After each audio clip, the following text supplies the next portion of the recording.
Hi, Angel. I'm sorry I missed our date yesterday. Remember how I told you about things at work have been crazy? I would have let you know ahead of time if I'd known. I hope you didn't wait too long.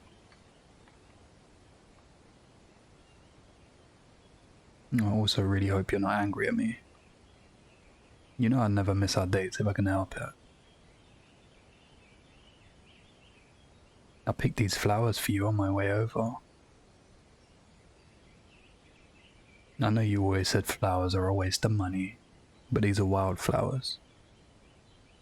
And they remind me of the ones that used to grow behind our apartment building when we first met. You remember?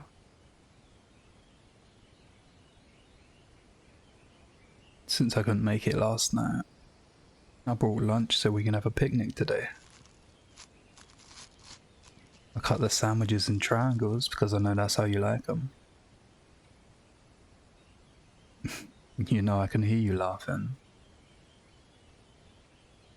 I know it seems ridiculous, how many times we've gone back and forth between squares or triangles. But you know, I would admit, I've come to like them this way. Yes, my love, you win. It sounds kind of crazy, but I always loved arguing with you about silly things. Them random things that were so ridiculous that there's no right answer on that. We're just having fun. Remember some of the looks we used to get in stores, debating between milk or dark chocolate? Oh, or which type of apple's best. That was a fun one. Remember that woman that was staring at us like she was gonna call the manager? Or the cops? Then the confused look on her face when you hugged me and we both laughed. That will always be funny. It's so cloudy today. Not a very cheerful day, is it? It's supposed to rain on and off for a few days. As much as I love our dates out here, with the view of the lake and everything, I think we might have to move our dates indoors until the weather cheers up a bit. But hey, that's fine. I can spend time with you anywhere, right?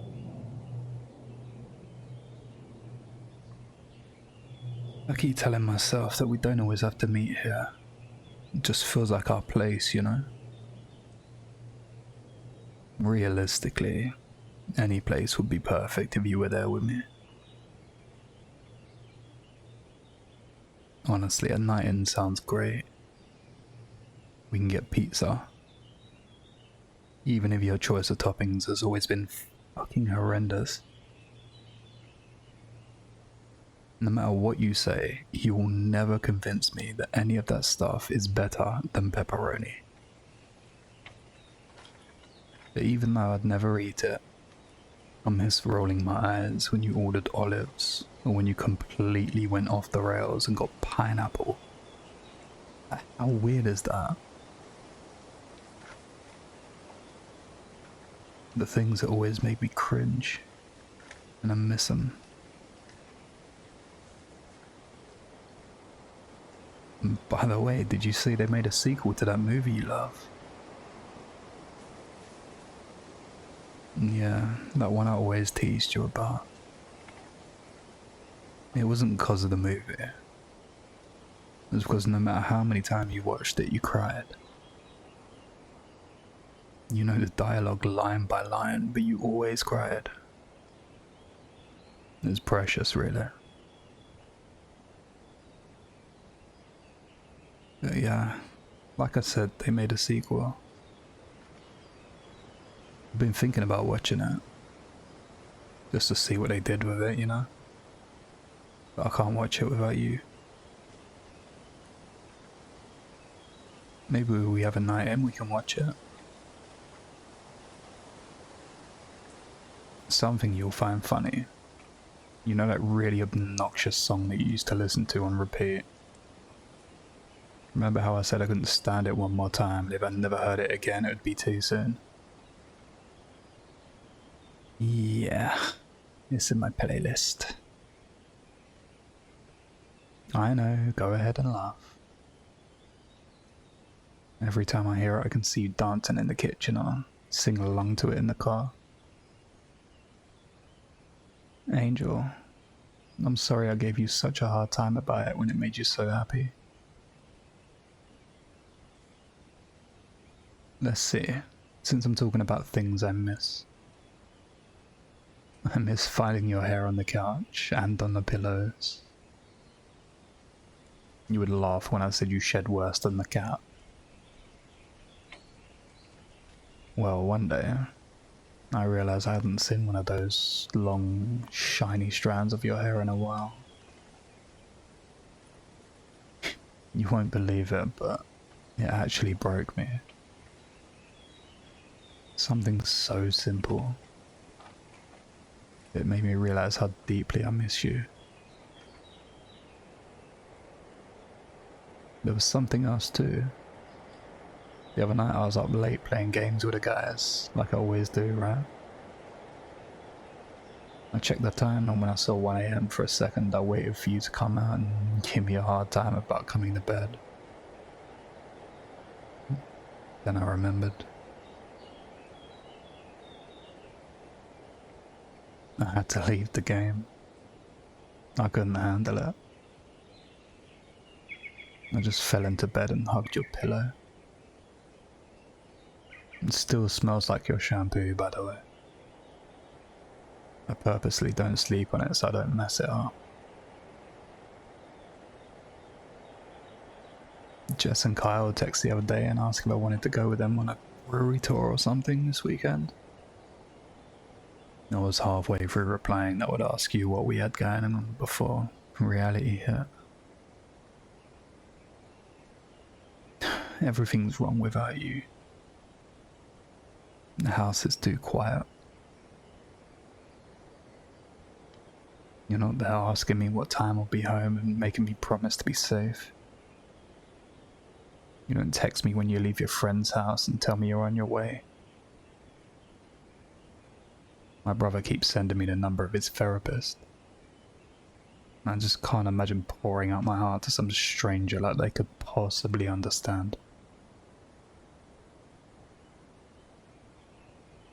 Your mum called to check on me. Did I tell you that? No, I didn't answer it.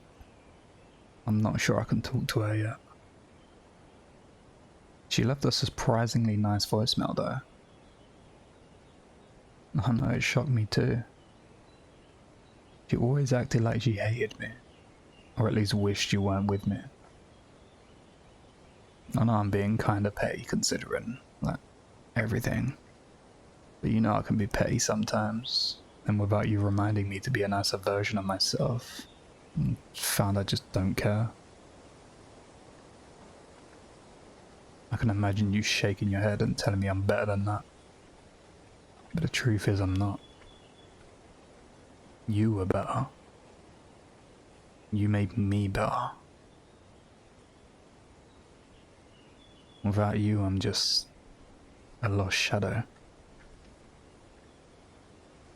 Cut free from the person who stood in the light and made me who I am. What's a shadow without the form to give it shape and purpose, you know? Darkness.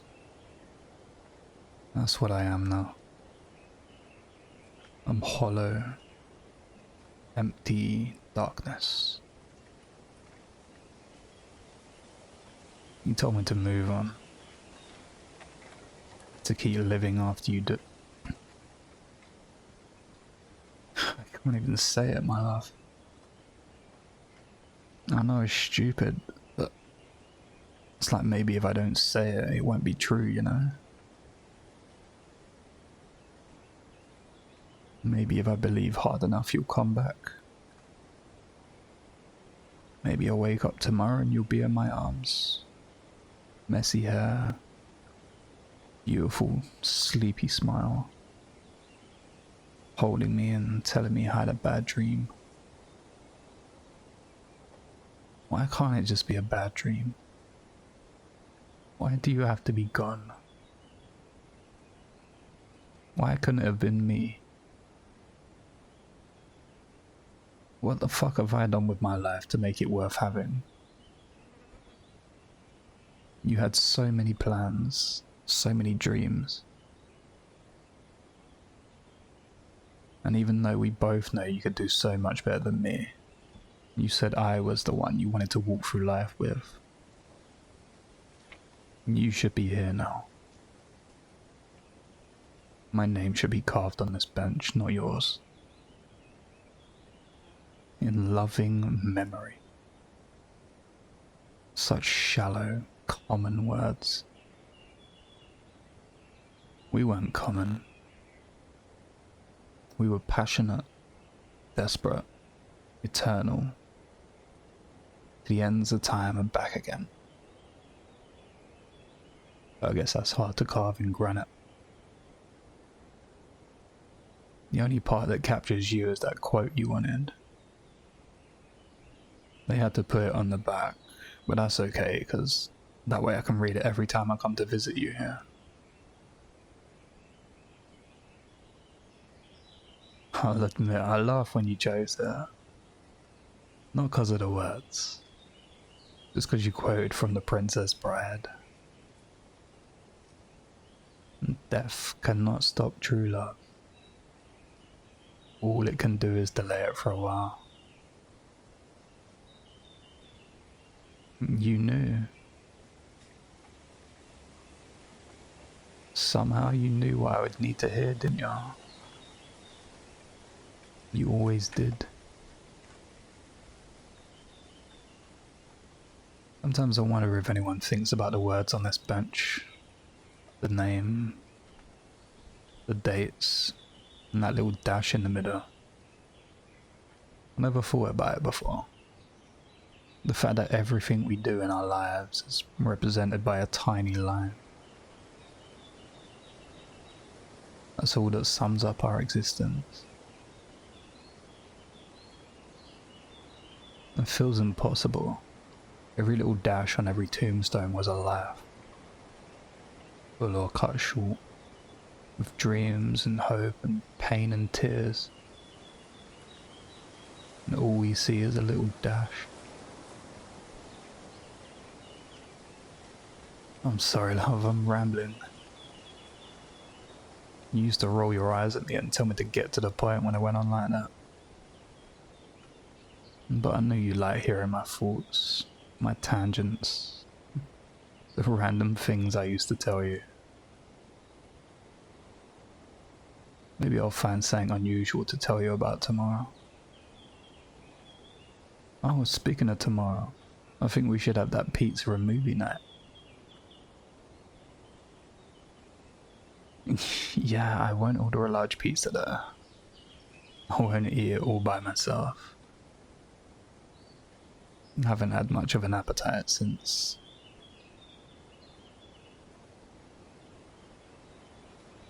Just thinking of watching a movie makes me wish I could hold you on the couch again while you fall asleep halfway through, cuddled under that ugly blanket you love so much. It is ugly, and you know it is.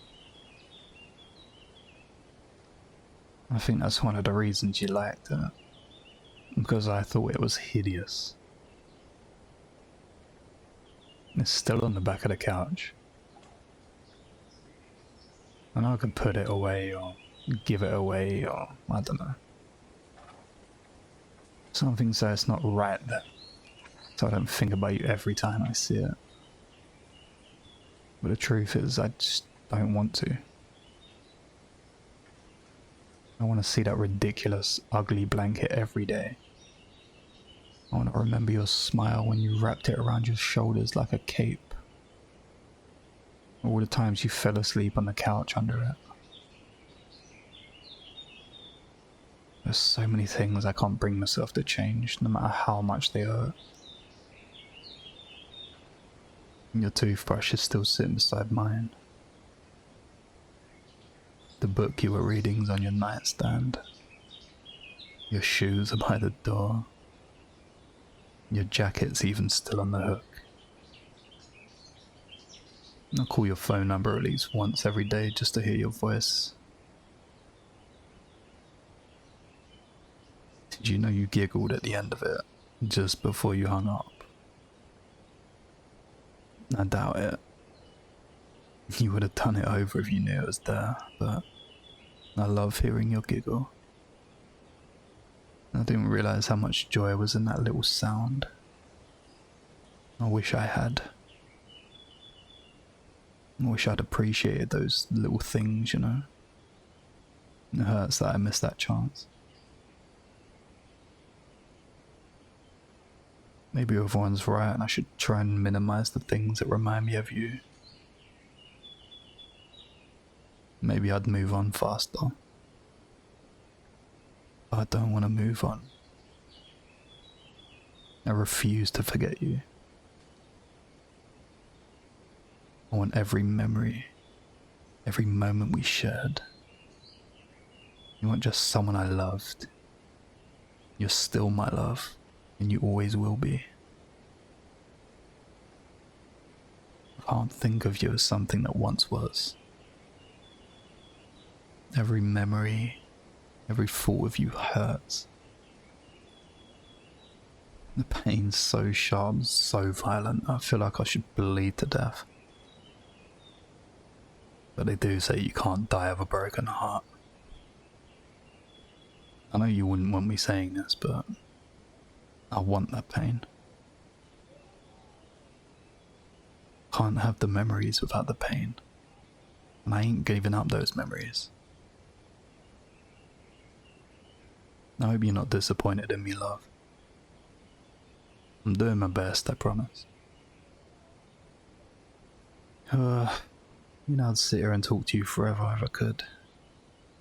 But unfortunately, I do have to go.